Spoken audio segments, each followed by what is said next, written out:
Hello everyone, Alistair Gold here. That wasn't too shabby, was it? That's how you do football weekends. Obviously, Saturday, Man United drawing with Leicester. That's a good start. Spurs absolutely demolishing Newcastle United on the Sunday. Even better. And of course for Tottenham, Arsenal then going down 3-0 at Crystal Palace. And Crystal Palace were excellent. Crystal Palace fully deserved that. Tottenham are now in 4th place. And, whisper it quietly, it's all in their hands. I know that's normally when stuff goes wrong, but it is actually in their hands. You know, even though Arsenal have got that game in hand, Spurs win that North London derby. Obviously, that's massively saying that Spurs win every single game to come. And we know that the way things twist and turn, that's just not going to be the case. But they're in a good way. They're in a good way. 3 wins in a row. The momentum is there. Confidence is there. Yeah, it's good. It's all good. First half, Newcastle were very compact. They played exactly the game I think Eddie Howe wanted them to. But then, interestingly, they scored the goal. Shah's free kick, which was, curled. Hugo Lloris would have wanted to have done better about that. Slamming the ground with his fist afterwards. Excuse me, I've suddenly got like some kind of indigestion thing. Slamming the pitch afterwards with his fist kind of tells you he knew, got a hand to it, and he should have done better. But that weirdly made Newcastle really should have got that goal, sat back, and not allowed themselves to be opened up at all. They kind of went the other way, and it was something Eddie Howe moaned about afterwards. They almost opened up too much after that, and it's like, have you not watched Spurs? That's the thing that they thrive on, and Spurs were brilliant. They were absolutely brilliant. I mean, you look at some of the stats now that Spurs are on. They got their mojo back. They won 5 of the past 6 games in the Premier League, won the last 3 in a row. I mean, even the defeat to Man U, we've said this before. It was quite a good performance on the whole, and essentially Cristiano Ronaldo swung it in United's favour. So they are in a good run of form now. They've gone from a -2 goal difference in the start of those 6 matches to +15. You think about Nuno in the days when they could barely get a shot on target. They get shot a goal, let alone on target.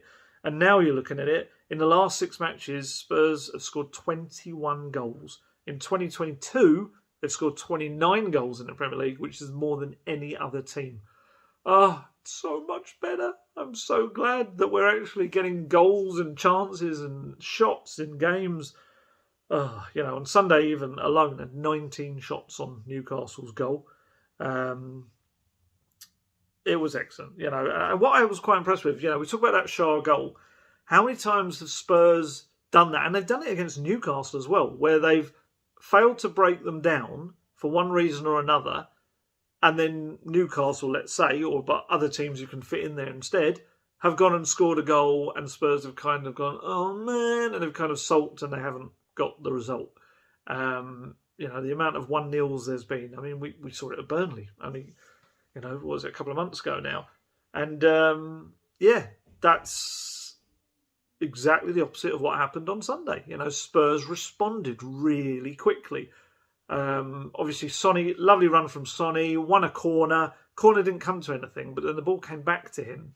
And he just delivered the perfect pinpoint ball where Ben Davies, in his own words afterwards, leapt like a salmon and headed it past the keeper, Dubravka. And it was lovely goal. And you could just see what it meant. Tottenham knew it was like, we're back on. And it's like a bit of slap down to Newcastle, because it was essentially saying, yeah, you can score if you like, we're just going to score back. And it changed the whole mood. It changed Christian Romero. Christian Romero is class. He is so good. That block that he did, I think it was to deny Willock early on. Phenomenal. He came from nowhere. It was like he kind of teleported somewhere. It's a bit like, if you like, yes, Doctor Strange and Marvel movies. It's like he just made a little hole to suddenly go through in the fabric of time, and he just suddenly appeared there. It was so good. So good. They can get back to being one of the biggest clubs out there.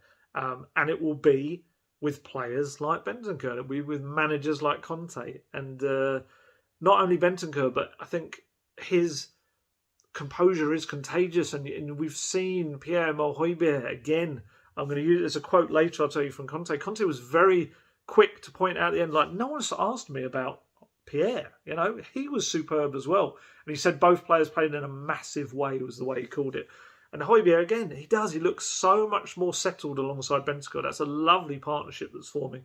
And, you know, as one of Oliver Skipp's biggest fans and the president of the Oliver Skipp Appreciation Society, it's going to be tough for him to get back in that squad, back in that starting 11, and that's a good thing. That's competition. That's what we want. Yeah, those two were excellent again. And then you go ahead of that, and you know, 쿨루셉스키 again, another assist. That's 5 assists since he arrived, which is more than, I think it's he and Kane maybe have both got it. No one else has got as many. Yeah, no one else has got more assists than Dejan 쿨루셉sky since he arrived in the Premier League.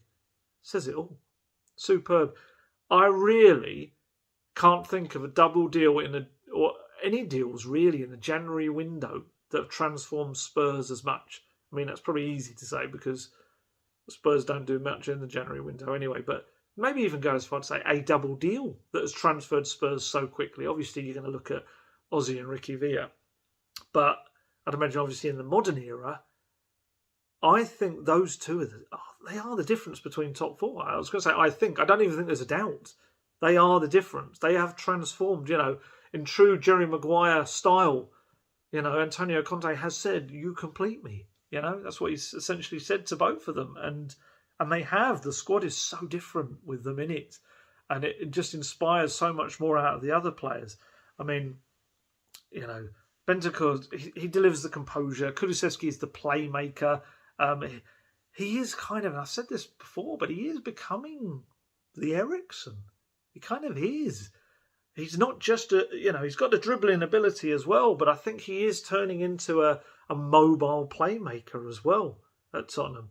I had another stat on him as well. There you go. The only players while aged 21 and under with more assists in their first 10 Premier League games in the history of the competition are Lee Sharp and Arjen Robben, who had 6 each.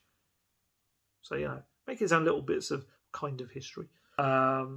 Kane's kind of goal-style faded pass over the top to Sonny, and had Sonny put that away, it would have been one of the goals of the season. And that's not to do down Sonny. Got another goal and assist. Superb. And you know, Conte on the touchline, he's just orchestrating everything. He's kind of leaping around, telling people where to go. There was one point I watched him push 쿨루셉sky back on the pitch. He was punching the air in delight, celebrating with his coaching staff, kept running over to Ryan Mason all the time. After the second goal and Doherty scored, he celebrated, but then he very much clearly turned to them and said, "Calm down, everyone calm." And and then that was his message on the pitch as well. I think he wanted the coaching staff to portray that, you know, so that was conveyed to the players. And then obviously we saw him going mad when they were scoring the goals, and just the connection with the fans is lovely. They're singing his name. It was about 3 or 4 times.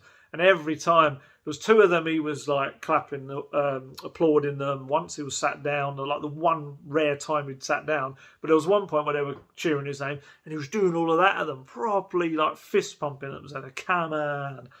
And it's just, the Tottenham Hotspur Stadium's back to being a fortress again, you know.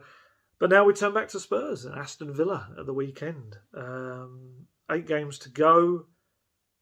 You know, Villa are, under Gerrard are, you know, they've got something about them. They've had a little stumble recently. I think they've lost 3. They'd won 3, and in the last 3 they've lost. But it's not like they've been completely out of those games at all. They will be a threat. You know, we'll have Coutinho, obviously, involved. We know what kind of a player he can be. Ollie Watkins up front, I think, is a very good striker as well. And obviously going to Villa Park, it's for me, it's quite a... Every weekend's crucial, but for me, it's going to be a real telltale weekend in a way, because Arsenal at home against Brighton. That's a game, injuries aside, they should be winning that. Brighton are in a tough spot at the moment, can't score goals. Arsenal should win that, and we can expect them, I think, to win that. Tottenham have to go to Aston Villa and just no excuses, get the job done. And it's not an easy game. I think if Tottenham come through this weekend still in 4th place, I think they can really start to believe. They can. I think the momentum will be fully behind them. It's kind of there. It's there for them, and it's exciting yet scary because it's Tottenham. We've been here before with certain things, but I'd hope that in Conte they've got a man that's been there and done it. He knows what to do in the business end of a season. He's a winner. He is, and he's got them playing in the way he wants them to play. And if he can get them thinking with everything they do in the same way that he does, all bets are off. Spurs really, they could be finishing this season in a very exciting way, but they've got to do it. We've all got, you're a Tottenham fan, you're going to have that element of doubt in the back of your mind. Of course you are. They're absolutely as capable of going to Villa and winning 5-0 as they are going there and losing. They really can. We just have to hope the momentum's with them. I've seen Doherty saying it, Kane saying it, Højbjerg saying it. They're at this stage at the moment where they feel like they're going on the pitch and everything they're doing is working. They've got confidence, got belief in the system, they've got belief in the manager. They feel that they understand what he's asking of them now. If they translate that onto that pitch, hopefully, it's quite interesting. So Jamie Carragher, I watched Monday Night Football. There's loads of really interesting stuff. Wayne Rooney was really fascinating. He's very, very deeply thinks about the game. You can see that. He might have been someone that maybe you'd stereotype as someone that wouldn't do so. But I think as he's proving to be a good manager, I think you can see he watches a lot of football. And I thought that was fascinating. But Jamie Carragher said, quite interestingly, it's still in Arsenal's hands. They're the ones in control of this. I thought that was quite interesting because they're not. Spurs are in control now. And maybe there's this feeling that, I don't know, historically, Arsenal would always have this kind of hoodoo over Tottenham when it came to the run-in. But, we've seen in recent years, in previous years, that Spurs have kind of flipped that around. So you never know. The pressure might be on Arsenal. We saw them struggling with the pressure last night at Selhurst Park. So